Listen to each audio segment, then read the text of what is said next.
কক্সবাজার থেকে মাত্র 30 কিলো ভিতরে একটা খুবই সুন্দর একটা জায়গা আমি এখন আছি, অবস্থান করছি।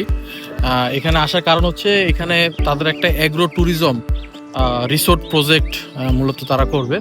তো এইটা তাদের 30% কাজ তারা করে ফেলেছে। তারা অনেক ফ্রুটস এবং হচ্ছে ভেজিটেবল গার্ডেন এবং কিছু কটেজ এবং কিছু জায়গাও তারা করছে। মূলত তাদের এটা 3D প্রজেকশন বা প্রেজেন্টেশন, একটা 3D মডেল তৈরি করার, টোটালি 3D একটা প্ল্যান। ঠিক আছে, তো এখানে দেখতে পাচ্ছেন বড় বড় পাহাড়, হ্যাঁ, পিছনে টিলা এবং পাহাড় আছে। তো এই টিলার উপরে তাদের কটেজ এবং হচ্ছে এখানে একটা টোটালি একটা রিসোর্ট টাইপের একটা জিনিস তারা তৈরি করতে যাচ্ছে। কক্সবাজার থেকে বেশি সময় লাগে না, মাত্র 30 কিলো, ঘন্টাখানিকের পথ মূলত এখানে।